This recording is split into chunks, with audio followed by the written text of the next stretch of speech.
Trilhas da libertação. Serviços de desobsessão. O irmão Vicente tomou conhecimento da ocorrência infeliz que envolvia Davi, membro atuante da casa por ele administrada espiritualmente, encontrando aí o motivo de que necessitava, além de outros, para a tomada de saneadora decisão.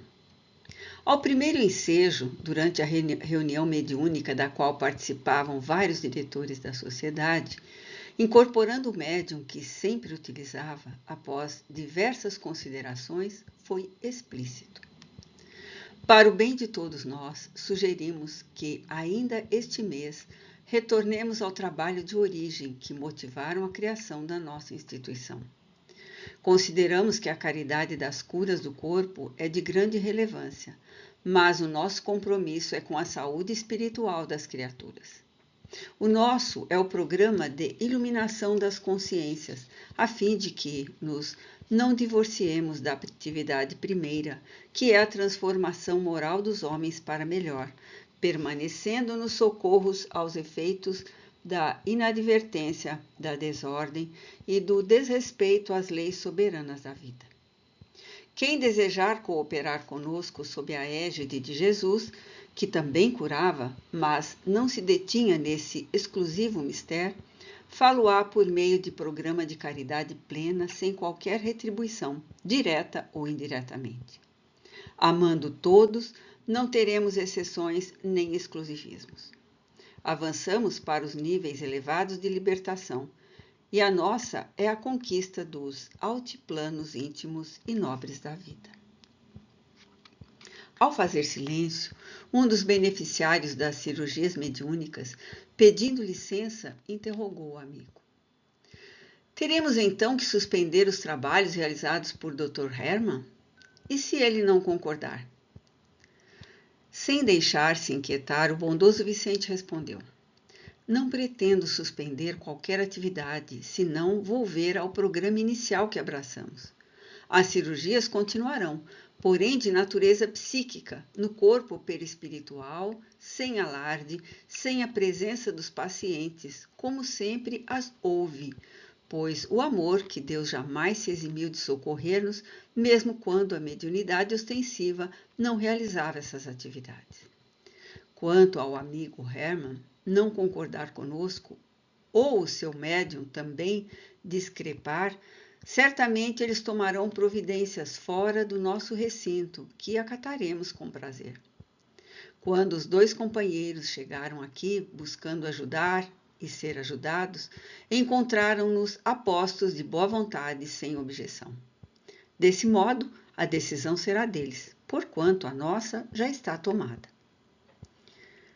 Sem perda de tempo, o diretor espiritual prosseguia esclarecendo a respeito das novas metas a alcançar, enquanto diversos companheiros encarnados, que não concordavam com aquelas atividades cirúrgicas, sentiam-se aliviados, exultantes. A vitória do bem, por meio da paciência e do amor para com os equivocados, tornava-se uma realidade, evitando-se ulcerações nas almas, sem, entretanto, anuências ambíguas, que denunciavam conivência injustificável. O incidente da véspera com o médium Davi ganhou corpo nos comentários maldosos, gerando mal-estar e abrindo mais o fosso da separação conjugal, porta alargada para mais lamentáveis ocorrências futuras. Demétrio retornou ao lar no dia seguinte em processo de convalescença. A resolução do irmão Vicente foi notificada ao médium do Dr. Hermann pelo companheiro encarnado presente à reunião, que foi infeliz na forma de expor a questão. O médium, tomado de melindres, em vez de meditar a respeito da sábia conduta, supondo-se expulso da instituição que o acolhera com carinho e caridade, sintonizou na faixa da vaidade ferida e aguardou o momento em que seria informado a respeito. Por sua vez, o cirurgião desencarnado assumiu postura equivalente à do médium e inspirou-o à fundação de uma entidade neutra, na qual pudessem ambos agir sem controle nem observação de outro. Seriam os únicos responsáveis por ela em ambos os planos da vida. E, em face do livre-arbítrio de que dispunham, estabeleceram as bases para as realizações futuras. Davi considerou, junto a alguns amigos a quem convidou para o tentame, que dinheiro e cooperadores não eram problemas. Não se recordou de refletir se a condição essencial em empreendimento de tal monta, que é o respeito à vida em toda a sua magnitude, e este sim faltaria com certeza. Desse modo, quando os diretores da casa notificaram ao amigo a decisão do instrutor, foram surpreendidos pela sua arrogância e impetuosidade, quase os desacatando e esclarecendo que ali não mais retornaria. Ato contínuo, acompanhado por alguns poucos colaboradores, afastou-se ruidosamente, deixando os irmãos de crença aturdidos e apiedados da sua decisão. Os responsáveis pela sociedade espírita afixaram então um cartaz à sua entrada, elucidando que a partir daquela data as reuniões para tratamento cirúrgico estavam suspensas e sem mais amplos esclarecimentos, a fim de serem evitadas maledicências, informaram o mesmo nas reuniões doutrinárias, encerrando a questão.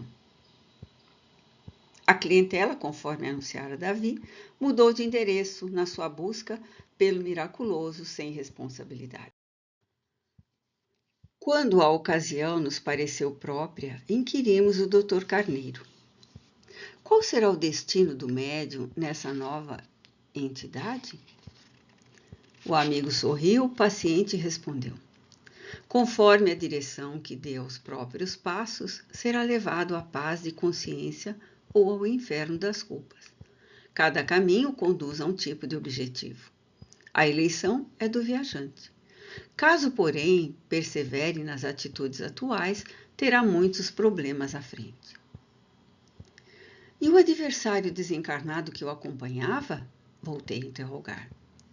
Prosseguirá aguardando oportunidade para a agressão, esclareceu. Se as forças mediúnicas fossem canalizadas para a ação da caridade real, o exemplo moral do médium ajudaria o Dr. Hermann a compreender melhor a finalidade do serviço que realiza, adquirindo as virtudes que lhe faltam, qual ocorre conosco, e estas envolvê-lo-iam em títulos de enobrecimento que sensibilizariam o inimigo, contribuindo para a pacificação de ambos. Não ignoramos que somente o bem possui a força indispensável para anular o mal. Por esta e outras razões, a mediunidade é um instrumento que, colocado ao serviço do amor, proporciona iluminação e sabedoria, granjeando amigos para a eternidade. Dignificada, torna-se escada de libertação. Mal utilizada, converte-se em poço de sombras e abismo de perturbação. Infelizmente, para o nosso Davi, a sua tem sido a escalada para o erro, deixando-se alucinar e algemando-se a compromissos tenebrosos e de difícil liberação. O seu último chamamento ao dever não o despertou para a realidade, sua fragilidade e limitações pessoais. O médium que se permite enovelar em problemas dessa natureza torna-se vítima de obsessões que culminam quase sempre na loucura, no suicídio ou no assassinato.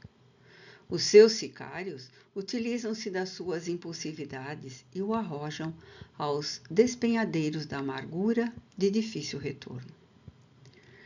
Cessadas as atividades de cirurgias mediúnicas, o irmão Vicente e seus cooperadores deram início a exaustivo trabalho de limpeza do ambiente, desimpregnando-o das construções mentais do desespero humano, das ideoplastias negativas, das fixações de ansiedade, revolta e dor que já lhe emprestavam a psicosfera.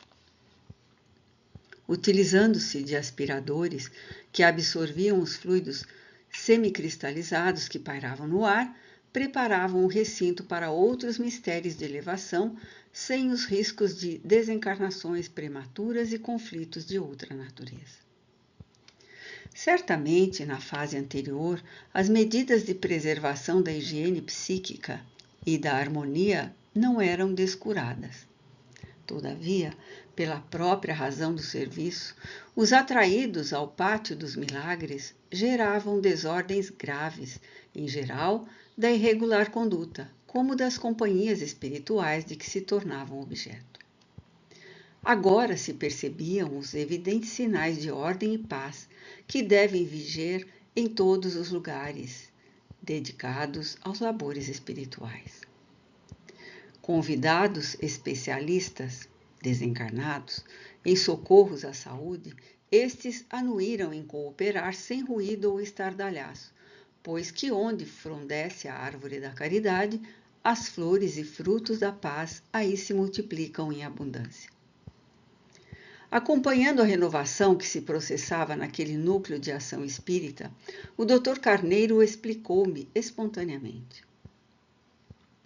O Espiritismo é uma doutrina que sintetiza o conhecimento humano em uma abrangência admirável. Nem poderia ser diferente, pois que foi revelado pelos espíritos que se tornaram pioneiros do saber na Terra e que, com a visão da vida ampliada no além, ofereceram tudo quanto se faz imprescindível à felicidade dos seres. Tem a ver, portanto, com todos os ramos da cultura em uma expressão holística da realidade, que se faz indispensável para o entendimento integral do homem e da vida.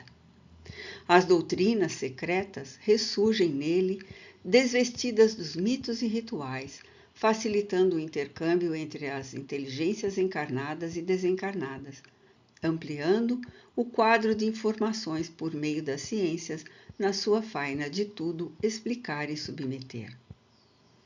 Com esse arsenal de instrumentos próprios, o Espiritismo liberta as consciências das sombras e as conclama às escaladas desafiadoras do progresso. Por tal razão, a Casa Espírita avança para a condição de educandário, fornecendo os contributos para o estudo e análise das criaturas, libertando-as das crendices e superstições, ao tempo em que lhes oferece os recursos para ação com liberdade sem medos, com responsabilidades sem retentivas, perfeitamente lúcidas a respeito do destino que lhes está reservado, ele próprio, resultado das suas opções e atitudes. Uma sociedade que se conduza fiel a esses conceitos e determinações torna-se justa, equânime, e os membros que a constituam serão, sem dúvida, felizes. Tudo marcha na direção da unidade, pois que dela partem todos os rumos.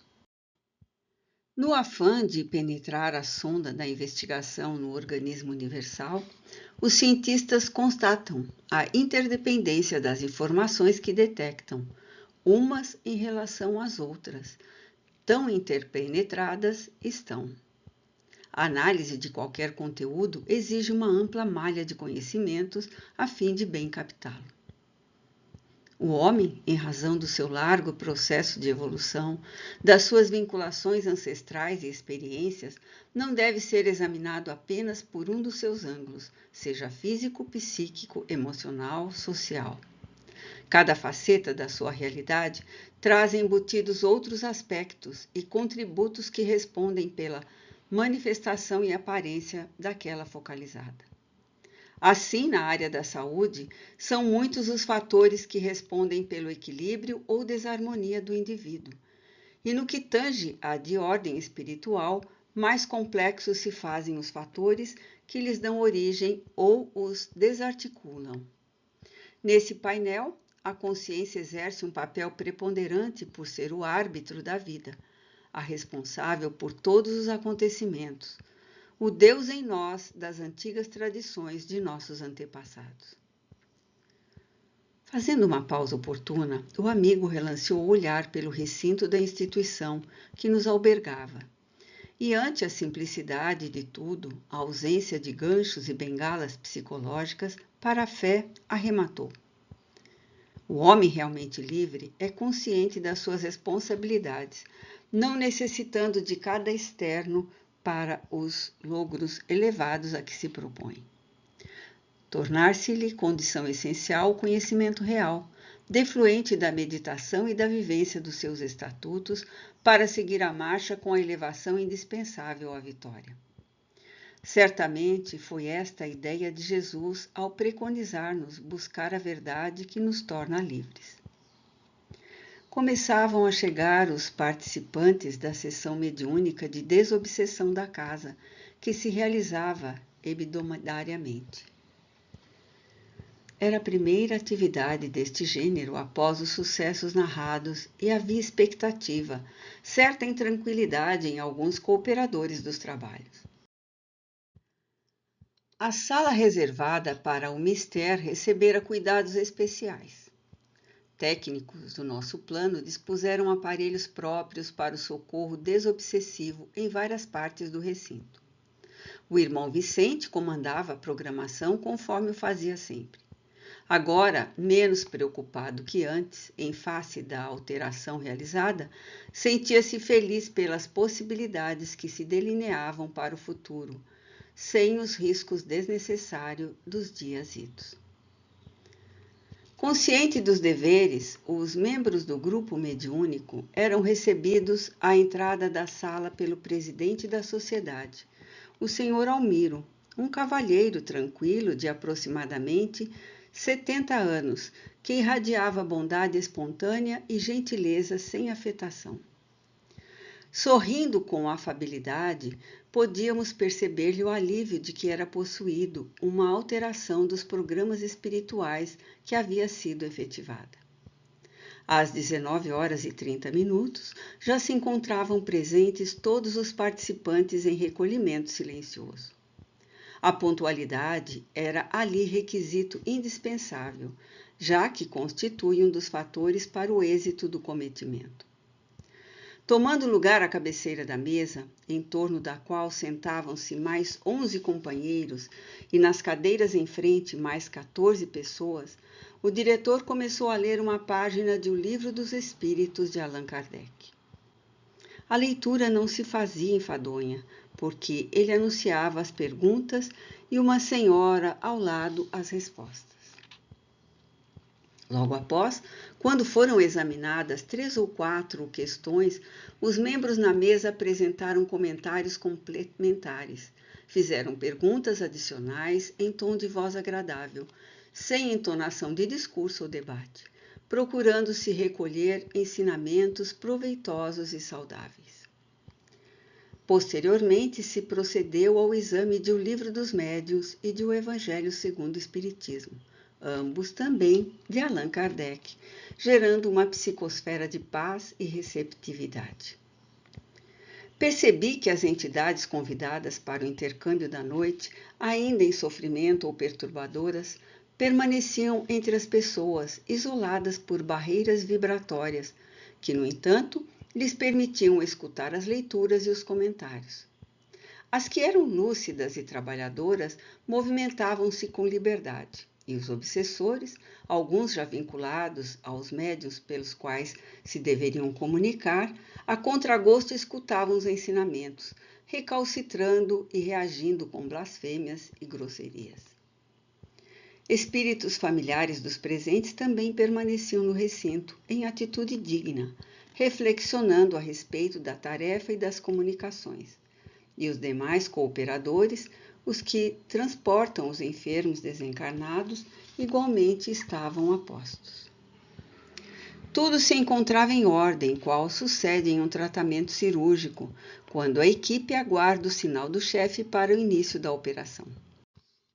Às 20h, o senhor Almiro formulou sentida oração a Deus, na qual agradecia as bênçãos recebidas e suplicou-lhe a proteção para as atividades que se iriam desenvolver. Ao terminar a prece, uma suave auréola de tom sulfurino emoldurou-lhe a cabeça, exteriorizando os sentimentos nobres que o possuíam. De imediato, o irmão Vicente, por meio da psicofonia sonambúlica de Dona Armênia, deu as instruções iniciais e nos preparamos para acompanhar o desdobramento da reunião. Observei que cada médium, assim como os demais participantes, irradiavam claridades que variavam desde os tons mais escuros e fortes aos diáfanos e laranja. Alguns havia entre o público que não apresentavam qualquer alteração, permanecendo como um bloco inanimado. O Dr. Carneiro, que me acompanhava a observação silenciosa, veio em meu socorro esclarecendo. São companheiros que não conseguem arrebentar as algemas dos pensamentos habituais, pessimistas, ansiosos, distraídos que, não obstante interessados, aproveitam-se da penumbra para dar curso aos pensamentos trêfegos e viciosos do cotidiano ou ao sono anestesiante. Enquanto o indivíduo não se esforce por educar a mente, substituindo os temas agradáveis, mas prejudiciais por aqueles de elevação e disciplina, sempre que se veja sem atividade física, emergem-lhe as ideias perniciosas que vitaliza, produzindo-lhe uma cela sombria, na qual se encarcera. Sempre dirá que se esforça para concentrar-se nas faixas superiores, no entanto, não o consegue.